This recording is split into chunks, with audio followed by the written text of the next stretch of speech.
Welcome back to the end of the week-long Sabrina-thon as we wrap up our week of Part 3 reviews talking about the finale entitled Sabrina is Legend.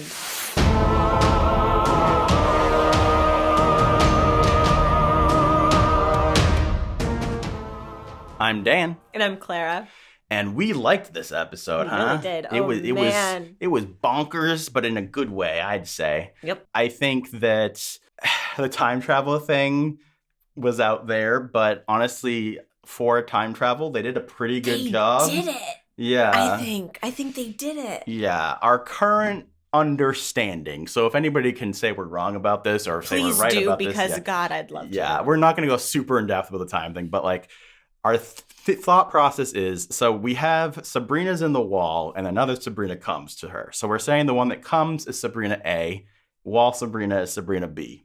Sabrina A, at some point, hundreds of years in the future, eventually woke up either on her own and got out of the wall, or somebody else, we don't know who, in her timeline, let her out of the wall. But not a Sabrina. That's my understanding. Then she used time travel and came back to Sabrina B, who is in like day 7, as Ambrose puts it, right? And the reason she ends up there is because they don't really have control over where they end up. Because when she uses the Morning Star and she wakes up from the time travel, she's like, when am I? Implying that she doesn't have direct control. You can stop me if you think I'm wrong about things. Mm-hmm. So Sabrina A stays in the time pocket of the 9th circle of hell, and Sabrina B goes back in time, fixes things, and then she was supposed to go into the time pocket so that there was only one Sabrina. But the time paradox is that there's 2 of them, and that she didn't complete the loop by ending out one Sabrina, and there should never be 2 of them. And that's what's going to cause problems in the future. Yeah, and I think that's right. I am still open, though, to the idea that there is some sort of like really sort of closed loop situation in which either Sabrina B or C is the one who frees Sabrina A. I don't know how that would work. I'm just, Yeah, well, also, we don't know. It's possible they'll come back to this at some point. I mean, because they still have this paradox. Yeah, they have this paradox. So they have to solve it some way. So it's possible that at some point we'll understand how Sabrina A came to be. Maybe.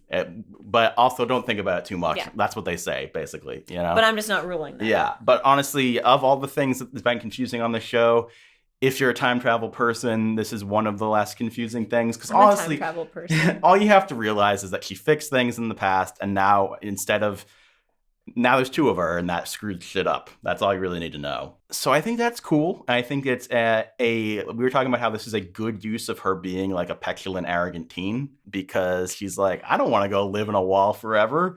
I want to go be a teenager. Yeah. And this is a flaw that obviously Sabrina's had since season 1, right? Yeah. Like, she thinks she knows better than everyone, and it doesn't work for anyone else, but it'll work for me. Yeah. I'm okay with that being a fundamental flaw in Sabrina's character. Yeah. I'm just not okay with her being like, oh, give the coins to Judas. Yeah. Why not? Like, that's what bothers me, when she doesn't learn from that sort of thing. When she doesn't learn, like, you can have flaws. You can be flawed. You can be a teenager, but just... Yeah. Yeah, and her being like, and it also is a thematic, really good way of ending the season, which has been all about her being split between her desire for power and her desire for family. Now, have they handled that theme well? I don't think so. I think they've gone back and forth with people telling her, oh, you should have spent more time with your family. Oh, you should have been more focused on your responsibilities. And at times, both sides seem correct, and maybe that's the point, but... Oftentimes, she seems to be paying attention to her family and friends when she shouldn't be, and paying attention to her responsibilities when she shouldn't. Right. So it could seem like she's just being pulled in different directions. Yeah. Or you could say, like, no, she needs to learn how to juggle these things and understand what priorities are. But she's a teen. Yeah. Well, because as far as, like there's weird inconsistencies as far as, like, everybody. Like, this episode's all about, like, oh, she shouldn't have gone after the trinkets. That was the wrong choice. Which is so weird, because literally in that last episode, everyone said she had to. Yeah. This was the one time where everybody was on the side of her doing this, and where if she hadn't done that, then Caliban would have taken over hell, and it would have caused problems anyway. Whatever. The point is that she was struggling, being torn to different places, and as a cool show and as a teenager, instead of answering I'll figure it out by having to make a choice, or I will, manage my time better. It's I want it both ways. Yeah, and so I'm literally going to do that. I think that's a great way to end the season. I think this honestly is a really good episode. Me too. The production design of the apocalyptic future was fantastic. It was scary. The zombies were scary. So cool. I loved her having her like 3 warriors that were protecting the regalia. Batty Bat. Oh, Batty Bat. Batty Bat being used is a great callback. Really smart. Stood up and just like screamed for a minute when I saw Batty Bat. Oh this my is God. Such a good episode. Honestly, this episode like saved the season in my eyes overall, I would say. It doesn't like nullify all the issues we had, but like ending out this strong reminds me that the show can be this strong and gives me hope, right? Yeah. Again, the production design was amazing with all the vines and everything. I loved Ambrose in the future and in now he's like, oh, what did you do, Sabrina? That was great. I loved Roz and Harvey defeating the Gorgon. Yeah, Roz was so cool. Yeah. I think defeating Pan was a little bit underwhelming, but I like that the actor got a lot of nice cueing the scenery moments while he still was there, and they were smart about how they used Pesta, and she's awesome. And yeah, Sabrina actually had a good plan. So like there was lots of cool things there. I think that the downsides of this episode are that time travel made it so that there were almost no consequences to anything that occurred in the last few episodes. Or Dr. Cerberus. Yeah, the only person who actually died, was Dorcas, and it was off screen. It's not like we even saw Prudence finding her dead body. So that's really stupid. That's dumb. No, but you know what? Did we want to see that? I don't know. Like with everything else that was going on, did you want to have that thing? I don't know. My point being is it's less about Dorcas. It's more about none of the other deaths matter. Yeah, it's more about the fact that we end this season, and what changed? Like, what was the point of this season? Okay. Nick. Yeah, she broke up with Nick. Nick is sad. Yeah. Nick is sad. Theo has a boyfriend, hobgoblin boyfriend with magical powers. Good. So here's the thing that I do like. One thing I think is really the show has done repeatedly well is that the whole point of season 1 was I won't write my name in the book. I won't write my name in the book. And then the finale is I write my name in the book. Yeah. Season 2's whole finale is I won't rule the hell. I won't rule hell. Season 3, I'm ruling hell. Like, I think that that's a cool thing that they're doing where like she is falling into these traps. Now, the other part of end of season 2 was also taking over the world and all that shit. So our theory, our theory for next season or in the future, is I think that the Hell Sabrina will be corrupted and become the villain of next season. I mean, we're going to also have this whole Eldritch Terror thing, so who's to say? Oh, there could be a lot of villains. Yeah, as we've seen. There were so many villains, they forgot about Blackwood. So yeah, I think if she gets corrupted by the timeline, like the comeuppance of the timeline is that Hell Sabrina is corrupted, overwhelmed with the power, and then she agrees with Satan to kind of try to take over the world, basically. Did you like Nick and Prudence at the end there? No, uneasy. You didn't. Uneasy. I'm interested. Here's the thing. Yeah. So I like Prudence and Ambrose because I just really like their dynamic. Yeah. But I'm not super interested in another like will they, won't they? Yeah. I'm definitely not. I don't know. Yeah. I feel like Nick needs to be on his own. Yeah. I've said multiple times, like, Nick needs to see a warlock therapist. Yeah. Like, he needs to just... I thought, so I'm actually pretty surprised that we ended the season with Caliban more on the back seat than Nick, because I thought the way we were going to end this season is Caliban would still be around. He wouldn't be the king. But I was saying to Olga that I'm like, most shows when they have a character have this many boyfriends and love interests, 1 or 2 of them like go away when the other ones come in, right? I was like, maybe Nick should like go away for a few episodes, like go travel. No, he should go and be like, I'm going to like Willow. Yeah. He needs to go and just like, or even like Angel leaving for LA. Or Angel. Yeah. I mean, he just needs to go. Maybe it'll be the Nick and Prudence spinoff show. I don't know. Yeah, I think the biggest problem with that is that her being mad at Ambrose felt like It came out. Oh, it was so weird and Yeah. like Their relationship kind of came out of nowhere, and the end of their relationship kind of came out of nowhere, and we didn't really like. They were cool actors who have chemistry. That was the extent of why we liked them. Right. They did not really show their relationship or dynamic very well, so that was a bummer. It's not a huge bummer, though, because I still think Ambrose and Prudence, on their own volition, were both great characters. Yeah, I mean, I think the thing, like, that pairing makes sense precisely because their chemistry made so much sense. So it's like, it really is, like, that's fine, as opposed to, like, I don't know, Sabrina and Harvey still doesn't make any sense to me. I don't mind Sabrina and Harvey. But I mean, the greatest thing about this whole thing is that, like, Sabrina's love life is, like, the most in the back burner it's ever been. She wrote all those names on those candles, but you know whose name she didn't write on those candles? Is Caliban. But she did leave him in a pocket dimension. It's fine. He's made of clay. They're not going to leave him in there, right? Absolutely. He'll come out at some point. Okay. To be clear, like, I'm happy they didn't kill off Auntie Z or Hilda. I'm glad even Cerberus is back. I mean, it takes total bite out of... Again, they took the bite out of so many things here. But I'm kind of relieved because I just wasn't feeling the emotional toll of anything. And I thought it was really weird that Hilda... I mean, she obviously, like, kicked the crap out of Cersei. Yeah. But... That was dope. But, yeah, it was dope. But... She deserves happiness. Yeah, well, but also, like, she didn't seem, like, super upset. Yeah. And I was sort of like, oh, this is weird. Like, I should be feeling really upset on his behalf. And then he was fine. Yeah, so that's why they didn't dwell on it. Yeah, but it's still sort of weird. Yeah. But it's fine. Like, again, like, did I want to see that? Yeah. No. Yeah. So. Yeah, it's interesting. That's the thing is, like, ultimately... I know on, like, a critical level that it's a bad thing that they didn't follow through and they totally pulled their punches on so many things. But at the end of the day, I like that we got back to status quo because I like these characters and I want them to be happy. And it isn't actually like, there's still ramifications to this season. There are 2 Sabrinas.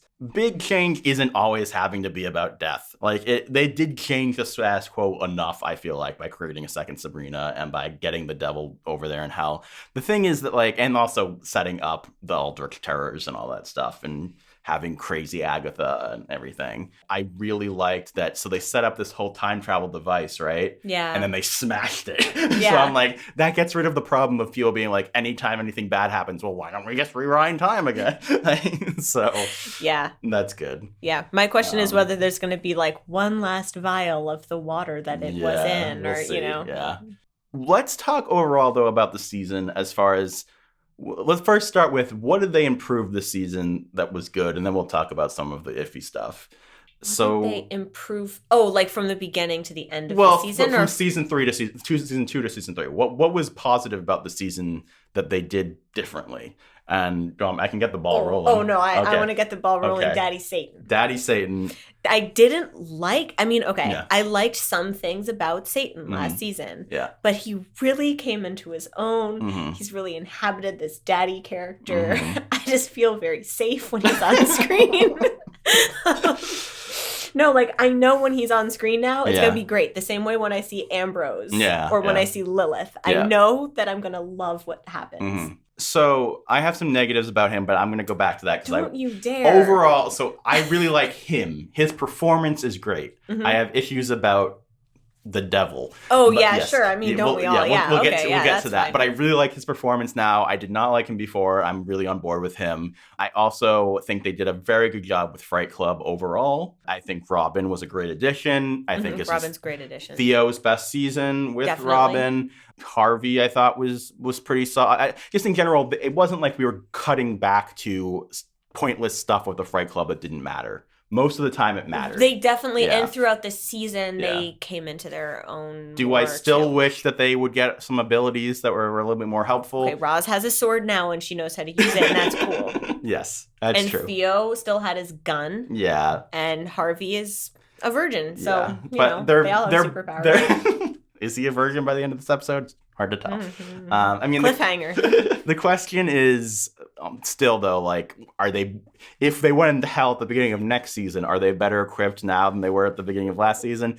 Or is Sabrina better equipped to be like, no, you're not coming down? At least Robin could just zoom them through the fields of terror. Yeah. I liked the trials of the regalia overall. I enjoyed. Caliban. Caliban was a great addition. Super good. Lilith was good. Ambrose, I think, got a lot more to do this season. I'm really happy with Ambrose right now. Yep. Even Salem got more to do. He did. Yeah, good for Salem. Okay, so some issues I have. These are just like a fundamental issues I have with the show that are continuing on. Yeah. They kind of made hell dumb. When I was looking forward to this season, right, like the big thing was they're going to hell. And hell ended up mostly being one set that wasn't that impressive. It was a pretty cool set, but it's saving that money for the zombie scene. It feels really small, and they took so much of the mystique out of the idea of hell, because like most of I thought they were going to see all sorts of crazy demons, like monstrous things we've never seen before. They mostly just saw these kings that we'd seen before that are a little goofy. Caliban's abilities were never really fully explained.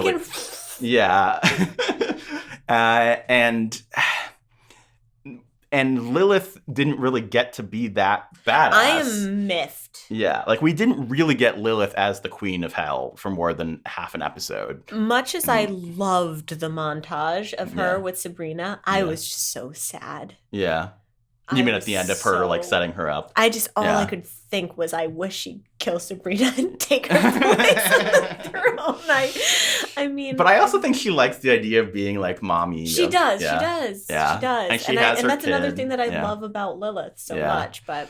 Well, but I think my biggest problem when you look at hell and you look at Satan is they're not scary. There is nothing to fear in hell. Like, she literally brings the whole coven there to protect them. I'm going to bring you to hell, the safest place. Well, like, the devil isn't scary anymore. Lilith isn't scary anymore. Caliban was never scary. He's goofy, like in a lovable way, but he's not scary. And same thing with the kings. They're all goofy. And so it's like, I'm not saying I don't like the goofiness, but you have to balance that. And like, the devil seems like a mischievous imp at this point. Like, he's like a troublemaker more than the devil. Like, maybe he's leading beside her, but like he feels pretty impotent in this thing where like off screen, apparently Caliban overtook him and Lilith, and like. Well, okay, so we don't know. So Sabrina is ruling alongside Satan. In theory, we don't really know what that means. Yeah. You know, I mean, and we don't really know what the dynamic is going to be with the little baby. Yeah. Or with Lilith. Yeah. Like Yeah, I mean, there's going to be politics to play with. I just think that this season made it very hard for me to think of the devil as an imposing force. Well, it was impossible for me to think of this as imposing. I can't even get the words out. Masquerade. The fact that after the end of last season, when he was just so embarrassingly terrible, weak, and foolish, and bizarre.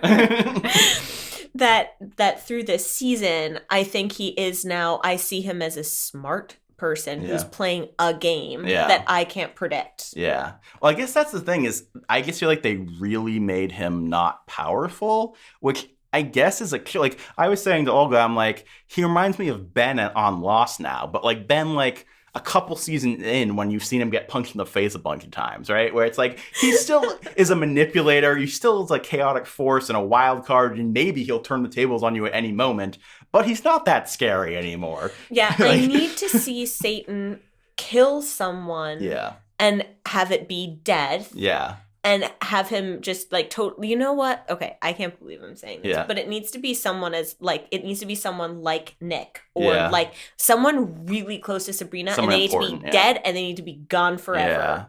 Yeah. Well, if he's gonna get that back. Like, honestly, and I just thought of this as you were saying it, Blackwood is scarier than the devil, and that's ridiculous. Blackwood, like, we saw even though it got reversed, we saw Blackwood kill Prudence, we saw Blackwood kill Zelda. He's the one who's unleashing this great evil. Like, he is we saw him fake snap the neck of Ambrose and Sabrina. Like, even though those things all got dissolved or whatever, he is a much more imposing force and a much more villainous force than the devil. And I think that to me is a huge problem. And it creates the other problem, which is I don't understand the power level hierarchy of the show at all, as far as like how powerful. Because the other thing is like the devil not being that powerful makes Sabrina even less powerful because she's like his little girl. So it's like Sabrina in season 2 felt like, oh my God, she might be one of the most powerful beings in the universe. Okay, so we didn't see Satan with his powers this season. Yeah. Because... But we know he got defeated by Caliban. No, we know that he got defeated by Caliban after he had the regalia. Okay. And we know that does something, and he had all of hell working with... on his side. Yeah. All right, fine. I still don't love it. Yeah. But I don't love the fact that he's beholden to bureaucracy. Yeah, exactly. Which I think is a bigger... Yeah, that was the other thing that made me roll my eyes. Yeah. It's just that at the end of the day, there should be a power level there. And that comes back to the other issue that we haven't really talked about with Hecate being this new force that they're worshiping, where... While they're fighting pagans. Yeah, while they're fighting pagans, even though this basically... Who are Greek gods. I mean, like, it would be one thing if they were fighting pagans that were sort of, like, undefined, whatever. But it's like, I'm gonna kill Pan. Also, I'm worshiping Hecate. Yeah. How dare you worship... these pagan gods. Yeah, because the pagans would obviously worship Hecate too. So whatever.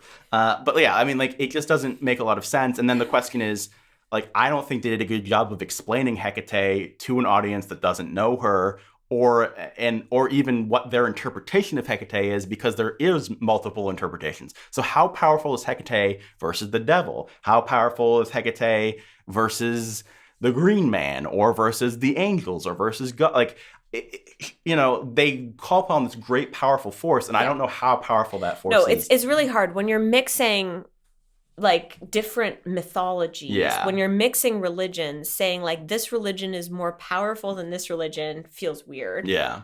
But then also, like, with, like, Greek gods and stuff, it's like, well, we know, like, some Greek gods are more powerful than other Greek gods, so then is a powerful Greek god more or less powerful than a less powerful well, and then the other thing is, like, when does Christian God come into the picture? Did he create Hecate, or did Hecate come before God, and then what does that mean about God? Like, no, we can't, we cannot ask where God is in this show. We'll get there eventually, hopefully. I mean, it's just gonna they won't make God. They'll make angels. They'll have the archangels. I want them to make God. If you're going to have the devil, then you should have God. God is just an angel. I mean, God is just an angel. The devil is just an angel. I suppose. Yeah. But on the plus side, I did think the whole calling upon Hecate thing thematically was great. It was a great scene for Zelda. It's a very powerful scene. And it makes sense for that. The whole season was them trying to find other sources of power other than the devil. It didn't make sense anymore. So it was Lilith. But I wish it was Lilith too. Do? Yeah, again, a character that we have seen her backstory. We've seen who she is, why she deserves to be worshipped, where her power comes from. Hecate is just a name, but whatever. Yeah. So to me, those are the issues. It comes down to the world building confusion. Pulling it back to just this finale, we haven't given it Flaming Skull ratings. How many skulls out of 5 would you give this episode? 4.5. I think I'm gonna go. So we ultimately decided that episode 1 was a 4.5, right? Mm-hmm. And that up until now, it was definitely our favorite episode. Yeah. I think on Sabrina scale, I'm giving this 5 out of 5 Flaming Skulls. Wow. Well, so if this is Sabrina scale, I mean, at this point we've rated 8 episodes. I feel like, this is one of the best episodes of Sabrina ever, I would argue. Then I'll move mine too. I think it was a better episode than the first episode. If we were doing, like, increments, I would do 4.75, but we're not, because we have to follow the rules that were set down, and otherwise it'll be chaos in the cosmos. Chaos in the cosmos. So 5. No paradoxes here, guys. 5 Flaming Skulls, I guess. All right. Thank you guys for watching this week-long Sabrina-thon. I'm Dan. I'm Clara. And I hope you're doing okay.